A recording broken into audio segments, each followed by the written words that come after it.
Welcome back, everybody. I am Headwound, and this is In-Game with Minecraft. This is a Feed the Beast Unleashed pack, and this is episode number 11. Now, the last episode we showed you some soul shards and some other things, but since then, Beautfl Nurd and myself have been redoing some things. And so, without further ado, let's go ahead and check out what I've been doing. Well, the first thing I want to show you... Oh, goodness. Why am I going so slow? Why go so slow? Interesting. That was very odd. Whole system was slow for a second there. Okay. Is this monstrosity is what I have been working on. Or, yeah, basically been working on and still working on. This is a massive solar laser array. This includes, this little red piece right there is actually the laser. So there's 1, 2, 3, 4, 5, 6, 7, 8, plus 4 down in the center. That's 12 lasers. 12 lasers! So, and then we've got pre-chargers set up below and above. So there's 2 pre-chargers for each laser. Then what we have is we have solar panels, which are effectively 2 or maybe 1.5 per pre-charger in most part. Like this one shares with this and that pre-charger, so it's kind of unbalanced. But actually, you know what I should do? Maybe I should do that. Nah. What I want to do eventually is I want to build out 2, 4, 6, 8 more ultimate solar hybrids, hybrid solars, and put them on top of each one of these. That will bump up the pre-charger's ability by another 500 MJ, 512 MJs per tick, which is actually pretty darn good. All these right now are not being fed. None of them are green. So actually, let's do an experiment. If I wrench this guy, let's see. Maybe I just gotta break it. Okay, I just gotta break it. Fortunately, I lose the stored energy in there, and I place it on that. Let's see what we get. Now, I think does it have to charge up completely? Oh, it's actually, yeah, it's dissipating as it is actually going. So this is actually feeding it about 700 MJs per tick. So it's still not enough to like fully power it. Not at all. So, but this is in literally making a ton of ore, and each time it finds it, it throws it around in the cage, and I think I calculate it to be about 1 ore per second, and sometimes more. So with the only way that I'd be able to fully fully power this is if I were to use some glass fiber and actually extend these solars out even farther. Under here, I've got, in fact, you have to see it from up here. I've got an ultimate hybrid solar down here. I've got another one here, and these are being shared between 2 sets of pre-chargers, along with these being shared between a few, actually more than 1 pre-charger. So, unfortunately, these pre-chargers really aren't getting much power. They're not even getting 512 actually, but it's pretty good. It's pretty good. I mean, I can make it better. But what's great is this. This is an awesome view. Look at that. That number of lasers is just awesome. Just awesome. Oh, and last time, between last and this, I wanted to see what the different trees were. So I had a whole bunch of saplings that I had in my inventory, and I just planted them out in random places and did some random things. What the hell is this? Talk about random. Okay. I think I'll take that back inside. Yeah, talk about random. But there were some trees that actually didn't grow. Like this guy, this one, the marshy whatever, that one, and then the giant, the great redwood. It didn't grow. And I had a feeling that this is possibly due to the space that it needs for it to be able to grow, because redwoods are absolutely gargantuan. Okay, now to my house. Now you're noticing a little color difference. Yes, this is actually how wealthy we've become. That we've actually made our roof and potentially our second story floor out of diamond blocks. And diamond blocks are actually 9 diamonds set up to fill the entire block. So, and this is hundreds of blocks here. I mean, if I can just guesstimate, let's see, there's 1, 2, 3, 4, 5, 6, 7, 8, 9, 10. Okay, so let's say that's 10. 1, 2, 3, 4, 5, 6, 7, 8, 9, 10. That's 1,000, if my math is right. 10 times 10, no, that's 100. That's 100. So assume this is about 200. There's about 300, about 400, about 500, plus duplicating it over here, definitely 1,000. And then we've got this wonderful guy. Okay, let's get down here. So this is our roof. We've still got our, these are the high voltage solar arrays. They don't actually operate at night, which I don't care. Really, really don't. So, but they are, I've got 3 ultimate hybrid solars that are storing power and also expending power into these lava fabricators. And I had been originally retrieving lava from the nether in order to feed the magma crucibles, which were then powering the ME system and also the quarries. But I thought this would be better because eventually, I would have to start wandering off into the nether where there's other lava source, and there's always a chance of dying. But once I found out that I could do lava fabricators, I was like, I ain't going to the nether ever again. So I created a giant tank. This is the largest tank that you can possibly make. This is a 9 by 9.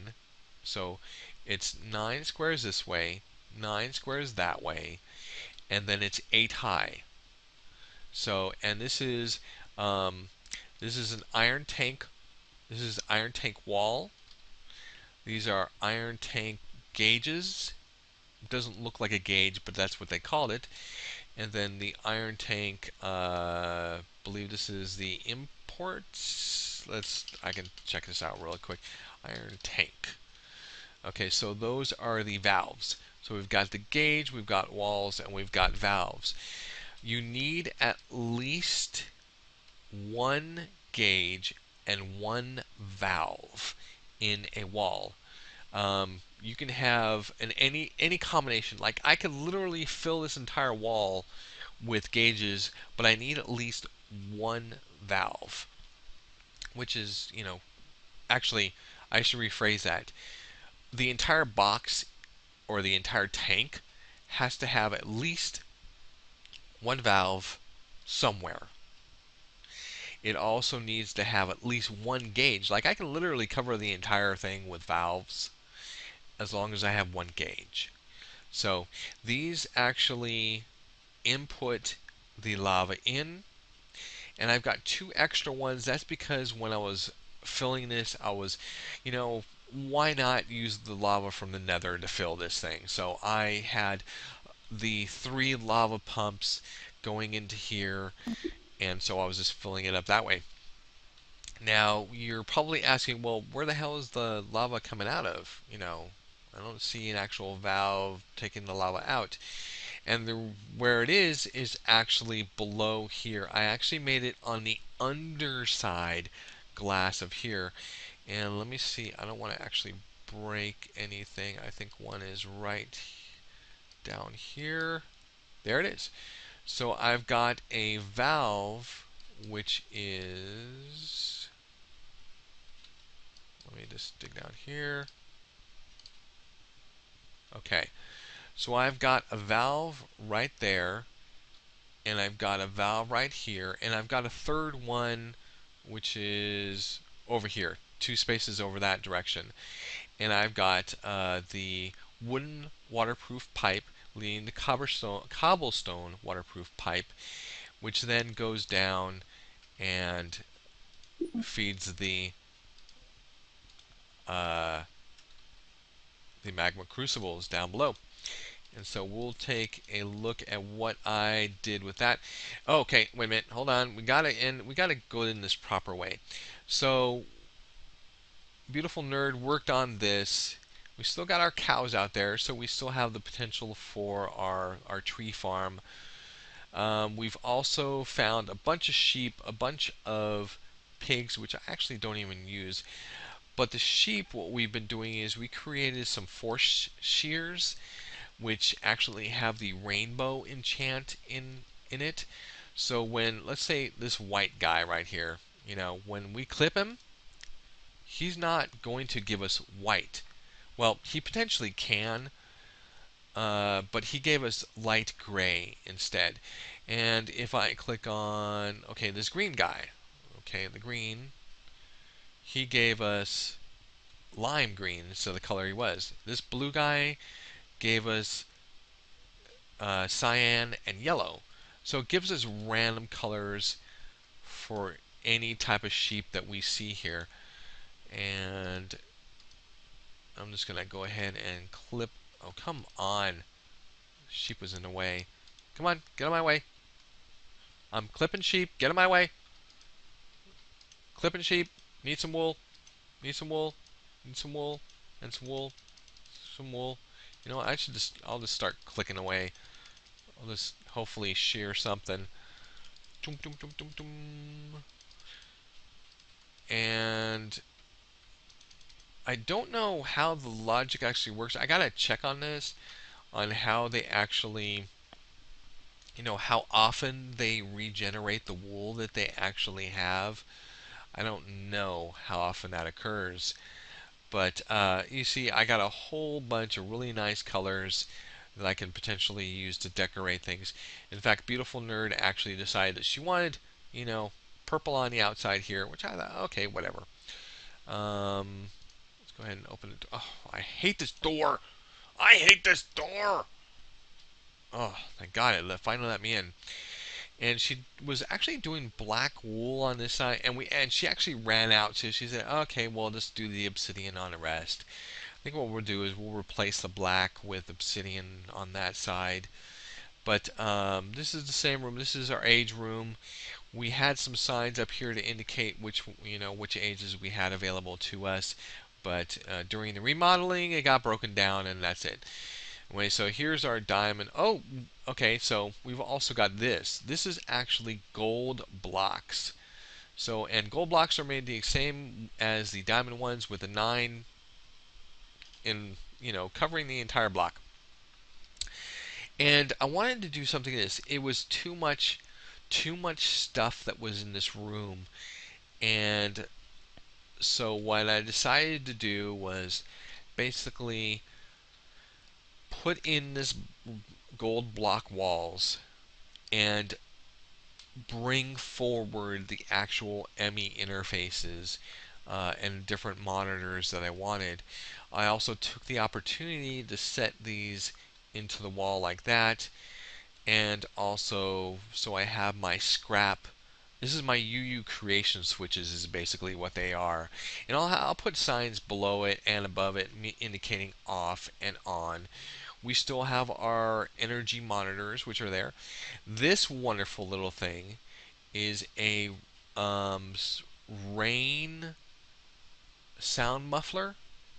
So when it actually does rain, it doesn't completely blow out my, my brain and I just go completely crazy.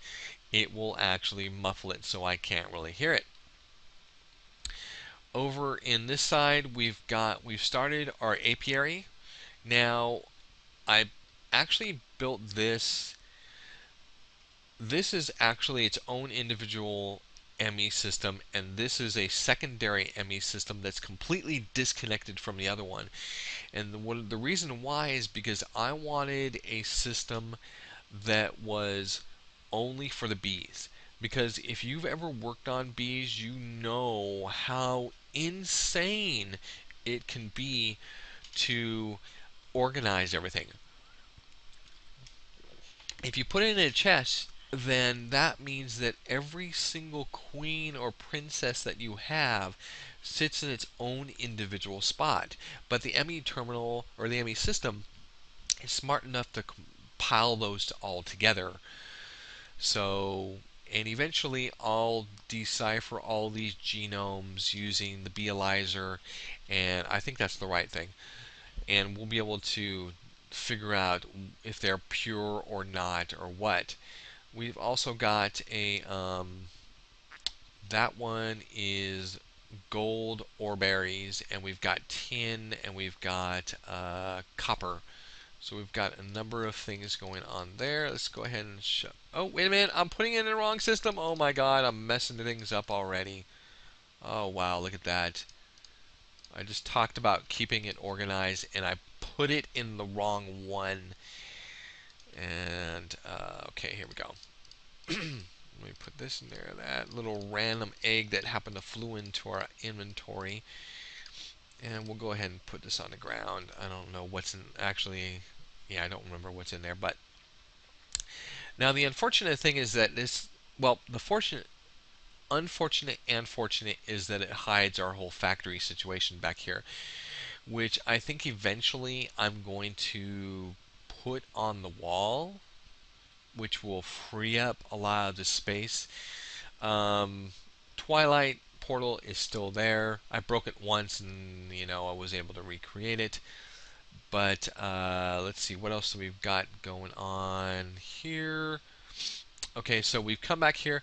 I've actually added a redstone energy cell charging station. So, whenever I need one of these, I just pop it out, and whenever I need to charge it, I just pop it back in its place. Really easy. I've got some manual stations up here just for emergency cases. I'm actually going to move this over there because it's too close, in between here. I don't like it the way it is. But if I go back here, here's my lava tank.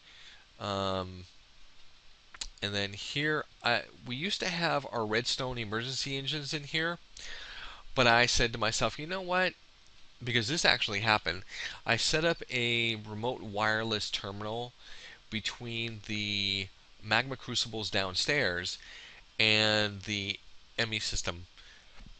So when I hit the switch to turn it off, to turn off all the magma crucible engines, it shut down everything after a number of hours of going through, or an hour of going through all of the lava that those magma crucibles had stored within the engines themselves. So it shut down my ME system. Well, I had to get the power back, so I took these forest engines, which I had in the chest, and I plugged them all in and set everything up, and I was able to get the ME system back online. But I was like, you know what?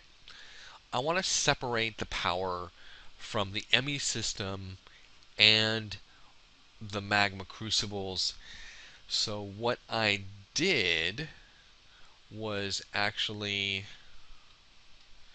put in um, and right above here is, in fact, I'll go ahead and break this block. I don't really care about that one. I've got an ultimate hybrid solar panel up here, going into a uh, IC2 HV consumer. So this is consuming the energy from the hybrid, going into the energy bridge, and then producing MJs from that. That gets fed into, oh, you know what? Yes, that's right. That's the right color. I forget that the brown is actually sucking things out, and the blue is pushing it in. I always gotta remind myself of that.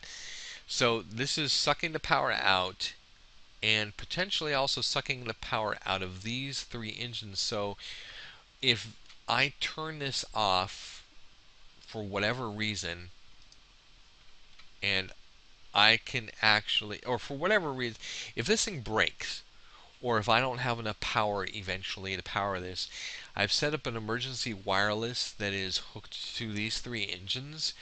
So all I have to do is come over here, and if I come in and I say, holy crap, the ME system's offline, I go, bing, and this will automatically start all three of those engines all going at the same time, and definitely be able to power the ME system so I can get it back online and figure out what the hell happened, what's going on, and be able to repair whatever is happening.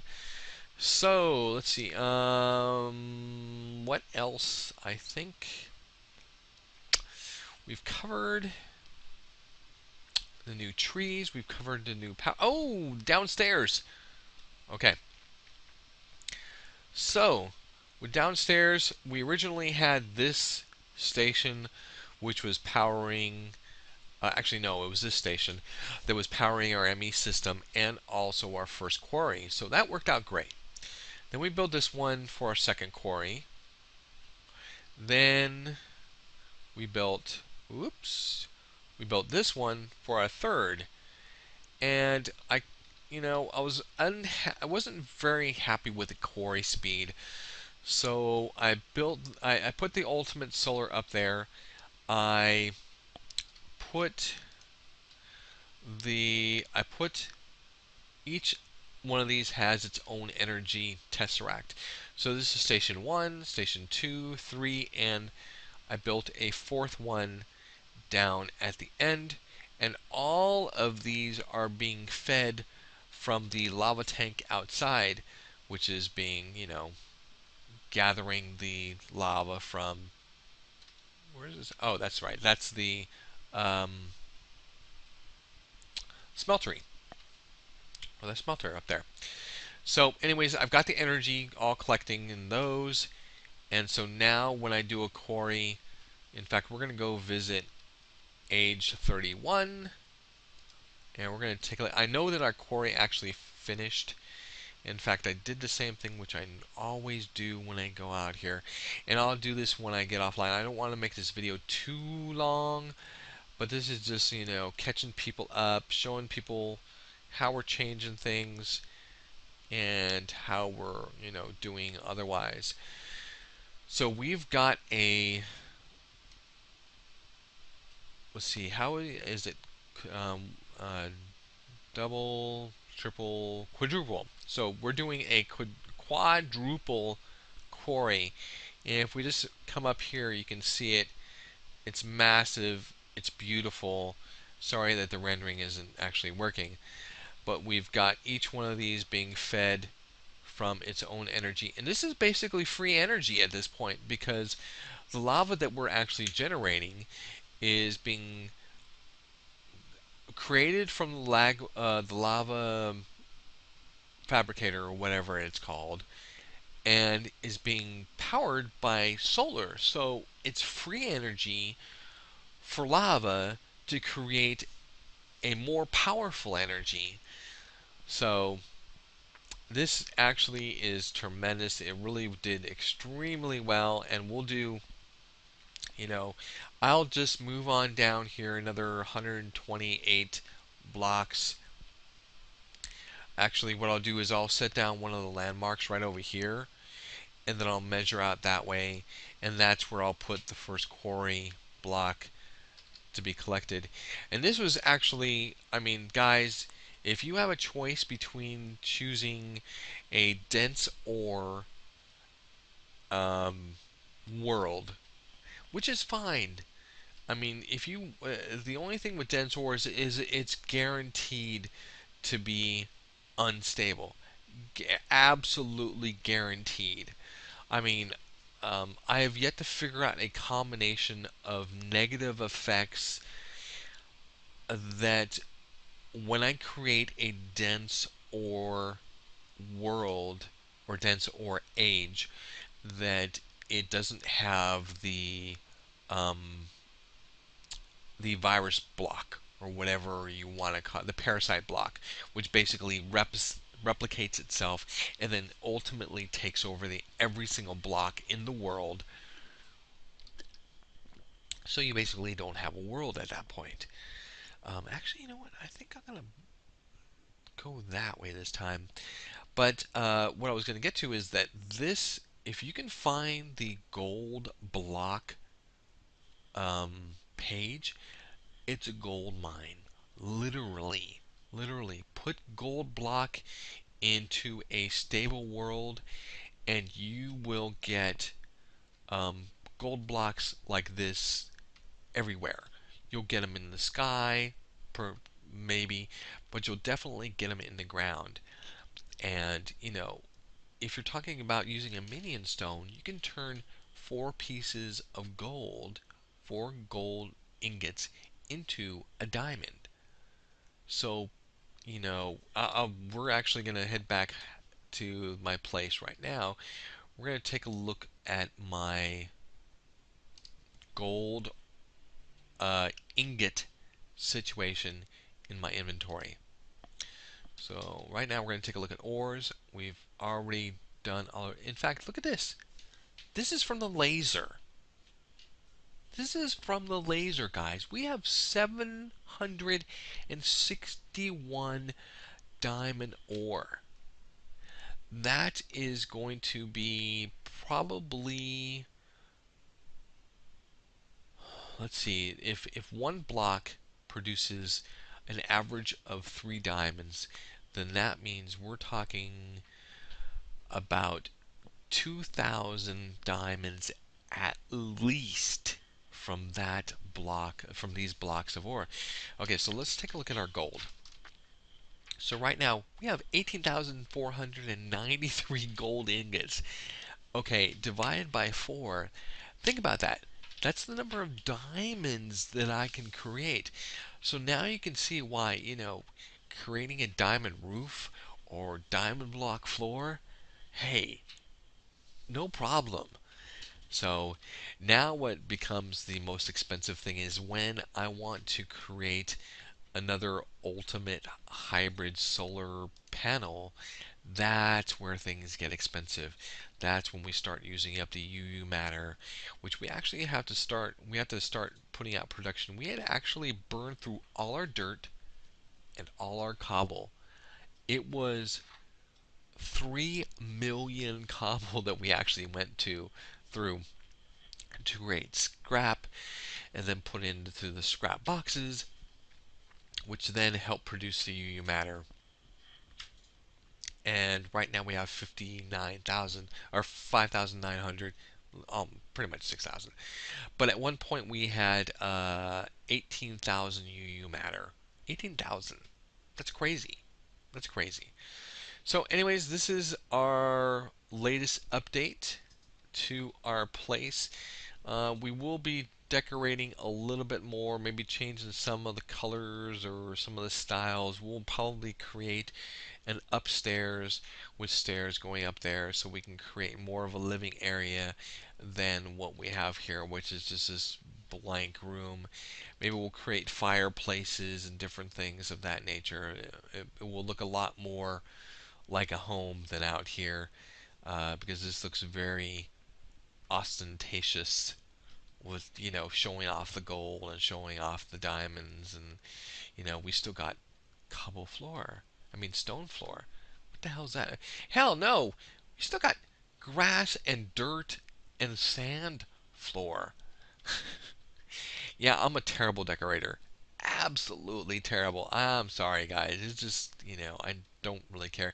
This was the most that I've ever put in any places, this whole checker thing. So, anyways, guys, if you like any part of this video, please give us a thumbs up. If you have any questions about how to make something, how did I make that solar, how can I increase the output of that design of solar? I have some ideas which I will be implementing soon once I create another 12 or more ultimate hybrid solar panels, which is going to be insane. The output of that is going to be ridiculous.